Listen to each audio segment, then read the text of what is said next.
你好，大家好，我是 OStudy 好客气老师，欢迎你来到我们 TOEFL It's the Best 由 OStudy 教育顾问中心还有 ETS TOEFL 有提供的内容啊。今天我们要讨论什么东西？这个课程是我们的 Podcast， 要为了你的听力啊，我会讲我们本来的课文的内容，可是我全部会讲英文。我希望你就是会好好的听，我们不会放字幕啊，所以你不可以看。不会放中文或者英文的字幕，你就是要听我的英文，然后我会用自然的速度、节奏等等啊，音调，然后给你多一个机会可以了解英文听力的技巧要怎么加强。然后我们会继续谈到本来课文的内容。so 我们这一周的那个课程是关于那个读书计划，所以我会继续谈那个读书计划，是同一个话题，你应该已经有了解一些重要的单词，还有一些内容，可是现在我们就是要加强我们的听力。So here we go with this week's podcast for listening for TOEFL. So let's talk about your study plan. Now for me, I have been helping students go abroad to study for over 35 years. Originally, I was at the Canadian Trade Office. I was their education officer. And then for the last 30 years, I've been helping students at OStudy go overseas to study.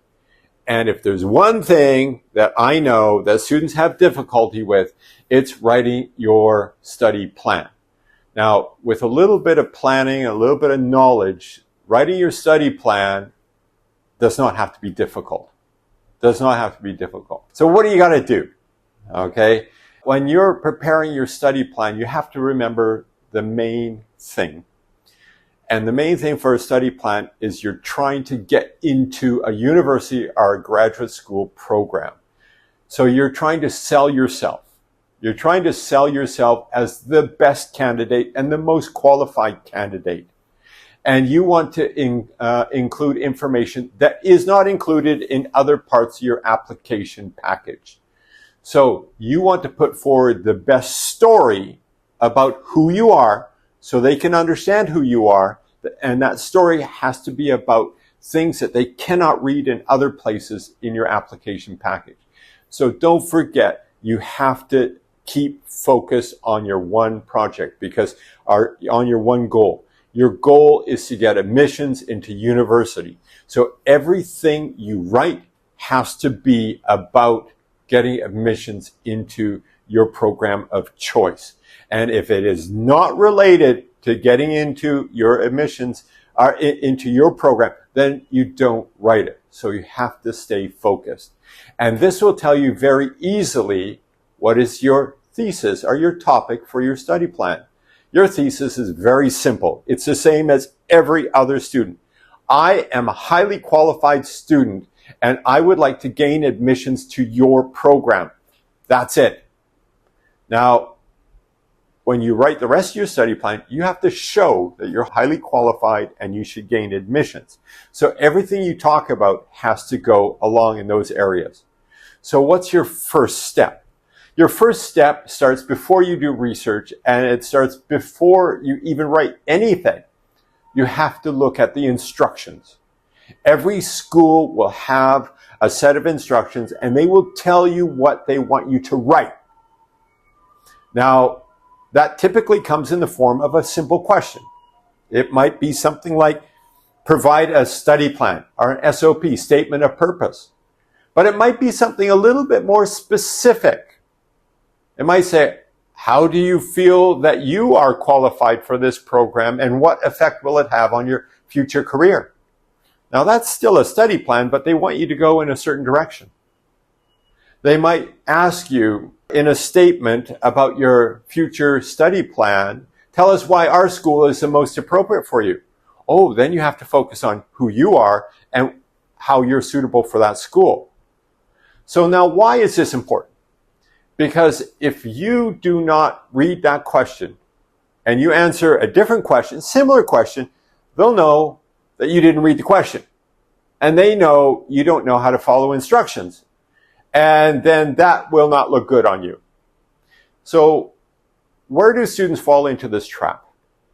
Why do students fall into this trap? Well, it's very simple. many students will write one study plan and they will change the name of the school and send it off to 8 or 10 schools. And it's exactly the same content with a different school's name on it. But if the school you're applying to didn't ask you for a general study plan, they asked you for something different, you will be rejected, because they will know if you cannot study or follow some basic instructions, when you go to their school, you won't be any better. Right? So the first most important thing to do is to read and understand the question. What is the question they're looking for? Then everything you state has to be focused on that question. So then what happens next? Let's talk about what you have to put into your study plan. There's 3 basic areas. There's your academic background, your work background, and your personal background. Now, all of this stuff is important, but it all has to focus on why you will be a good university or graduate student. So you can't talk about your personal information if it's not relevant. So when do you want to start telling them information about who you are? Normally, if you're applying for a study plan or for a graduate program, a master's program, your information should start from your first day of university and not before. They do not care what you did in high school or in junior high school or even earlier. That's not important. So all the content starts from your first day of university going forward. They want to know how you performed in university. So you have to select the correct information. So they want to know about you as a good researcher. They don't want to know about you being a good friend or a son or daughter. They don't want to know about you being good at organizing a social club. They don't care about that. All they want to know about is, are you academically prepared and suitable for their program? Everything has to talk about that. So don't talk about your other personal information. Now, here's something that is a little bit of a cultural peculiarity, a cultural situation. In Taiwan, a lot of people will introduce themselves, especially when they're applying for a job. Also, I've seen it on many study plans. They start by telling about their family. And their family, they'll start saying things like, I come from a good family. My grandmother and grandfather did this, and my mom and dad really like me, and I have many brothers and sisters, and I take care of a little dog. I'm a nice person. All of that information is irrelevant for an overseas school. Now, why do they do it in Taiwan? Because in Taiwan, many companies or schools, they want to know, are you a good person? And if you're a good person, we can help you become a good worker. But overseas, not only do they not want to know it, they're not allowed to ask about it, because that is about beyond the scope of their work. And in some cases, it's illegal. They're not even allowed to ask you about it. They don't want to know about it. They don't care what family background you have. All they care about, are you a good student? So keep yourself focused on that topic. Are you a good student? All of your content has to be about that. So what you want to show during your study plan is a subjective story. Because they can read your transcripts, they can see you got an A or a B, they can see what your GPA is, they don't need that. Okay, they can look on your resume and see where you work. They don't need the details from that. What they want to know is how that experience affected you. So academically, they want to know, why are you interested in this area of study? Why are you interested? So you have to tell them, I started in first year and I started taking this type of a course and I really liked it.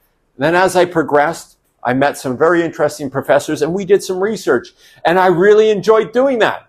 Tell them your story, why you're interested in that. They want to know who you are and why you would be a good candidate for their program. Now, the majority of graduate study plans should be focused on academic work. And I'm talking probably 80-90% of your study plan should be about academic work, because they want to know, are you a suitable student for an academic program? The rest of the stuff they don't really care about, with one major exception. The one exception is this, is if you're applying for what we call a professional master's program. Now, what's a professional master's program? It's one that is typically an applied program. They typically do not need you to write a research thesis, and it's a professional program usually in business, engineering, or in education. So in these fields here, they want to know also about, some schools will require that you have work experience. And if you're applying for an academic program, they don't care what work you've done. They just want to know, are you a good researcher? Are you good academically? But for professional programs, they want to know, are you a good worker? How did you respond? How did you develop while you were working? So do not repeat information on your resume.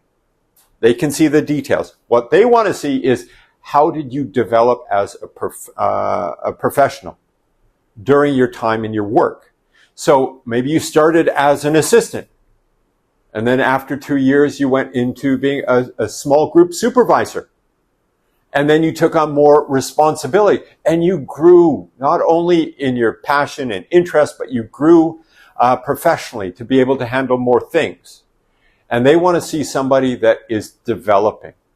And that idea, that concept, development, personal development, is something that you have to show both academically and professionally.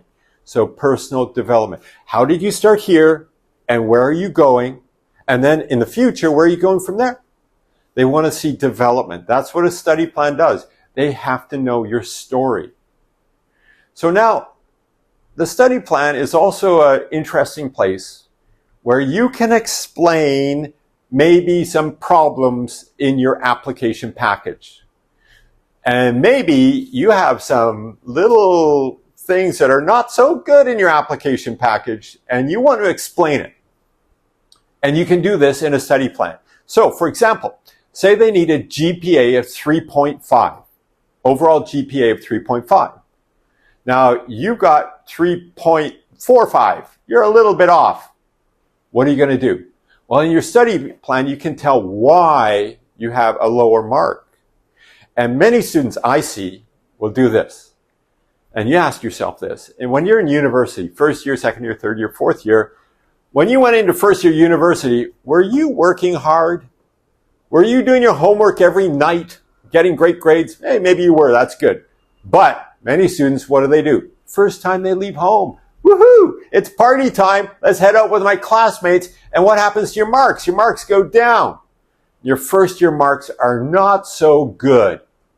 Then you go home for the summer, and your mom and dad see you, and they say, hey, pick it up. And you know you got to pick it up. So second year, you get better. Third year, fourth year, you get better. So in your study plan, you say, even though I don't have 3.5, but if you look at my important years, second, third, and fourth year, I got 3.8. So then they'll say, okay, I'm more than qualified. Or another situation, and I see this often with engineering students, okay, are in the engineering, math, sciences, this field. What happens with them? They don't have 3.5, they have 3.4. But you look at their first, second year, third year, fourth year, all 3.4. Do you have an opportunity? Yes, you do. And you explain it in your study plan. And how do you explain it? What you do is this, is you say, if you look at my major, my core courses in computer science, in engineering, I have 4.0 GPA. Unfortunately, my English and my history and my civics classes are 2.0. And that dragged down my overall GPA. But if you look at me as a research student, as somebody with academic capabilities in my field, I am way over your limit. I'm over your requirement. I have 4.0 GPA. And that's another way that you can explain it. But it's very difficult to just give them a transcript, and they won't research. They don't know the background story. But in your study plan, you can tell them that. You don't tell them a lot. You just very quickly tell them, and then you move on. So your study plan is a way to introduce yourself personally. Tell your story. What happened to you during university? Why are you interested in this subject? Why do you like it? That's what the study plan is all about. Tell your personal story. And believe me, it has to be an advertisement. It has to sell you. There is no time to be shy. Now, you don't want to be too arrogant. You have to be modest, but you don't be too shy. If you did something, you state it very clearly. All right. So that's what they're looking for. And now, how do you structure your study plan? Your study plan, there's many ways to do it. Okay, you could talk about my interests, my research interests. You could talk about my personal development in a particular field. Okay, you can talk many ways to develop a study plan. The most basic and the most clear, effective way to do it is one based on time progression. Now, what does that mean? Time progression is very simple. Past, present, future. That's how you structure your study plan. So you give a little introduction. I want to get into your program. Okay. And then you start talking about your past. Your past is what you did before at university. Maybe you work for a little while. You want to introduce your past. Tell them your story, your passion. Why did you enjoy doing these things? All right. That's what you talk about in the past. And if you have any problems with your application, it's in this section that you want to put it in. Okay. And then you want to start talking about your present. And your present is your transition point. Your present is where you will state very clearly where you are right now. I'm in fourth year university. I've been working at a bank for 3 years. And then you state the problem. If I want to progress in my career, I need more education. And I know that. That's self-realization. They appreciate that. It's not a weakness. You say, I need to study more. That's what you're doing at present. So this is where I am in my life. Now, in the present section, this is where you have to show that you are interested in that one school and their one research program. In the present section, you will state things like, I looked at your research focus in your department and I really like this. And you can even state, I really am interested in these two professors, their research area, and these, for example, 3 or 4 courses. Now, why would you do that? Because schools know one thing. Students apply for more than one school. And they want to know, if I accept you, will you come to my school? Now, if you're writing things like, I know what you research, I know your professor, that means you're interested in their school. And that will help you a lot. It shows that you're dedicated, you're interested, you do your homework, you're very interested in their school, and that will help your application. So in the present, you have to explain why their school is perfect for you. And then you have to go on to the future in your study plan. Now, there's 2 futures that you have to talk about. The first future is you when you're studying at their school. And you as a future student. What will you be like? I want to research this particular area and I want to follow up on this area of research. But you also want to say things like this. You want to say, I enjoy discussing topics, being in class discussions, working in a community, making a contribution. Very important. I want to make a contribution. I want to help your community grow if I can. I'll be hardworking. I will hand in my materials on time. I'm always on time. I'm punctual. I'm hardworking. So you have to talk about the future you at school. Now, the second future is you want to talk about your career development. Now, career development has to do with this. You have to show that you have reasonable career expectations. Because don't forget, when you graduate and you leave that school, you are that school's advertisement. Now, if you go after you graduate with a master's in business and you go work at a gas station or at a Starbucks for $200 NT an hour, it doesn't make the school look very good. They want to know that you're going to go on and have a great career, and they can show you as an example of one of their excellent students. So you have to state specifically where you want to go. But do not fall for this mistake. Do not do something which is suggests something that is too extreme and unreasonable. So maybe I wanted to take political science, international relations. And you write in your study plan, you say, I want to become the head of the United Nations in 5 years. And I want to have world peace. Well, that's not going to happen. And they know that's not going to happen. So don't even state it. Because that's just dreaming. And if you're a dreamer, they know you're not going to get anything done.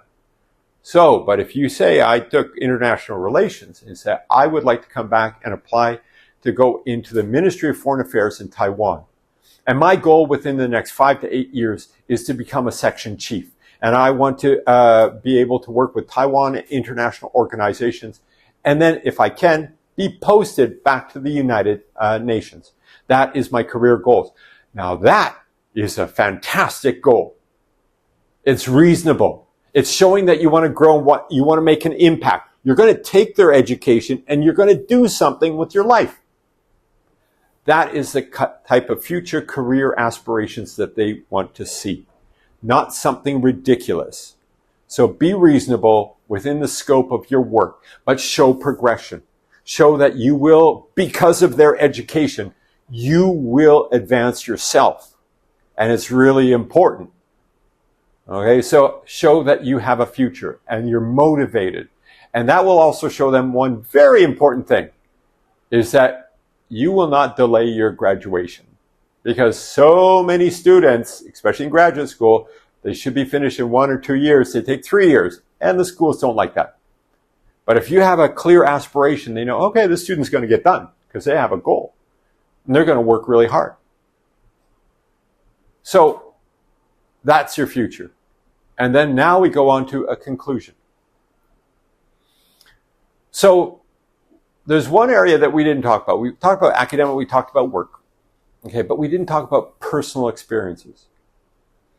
Now, unless your personal experience is exceptional and it will help you be a better researcher, do not state it.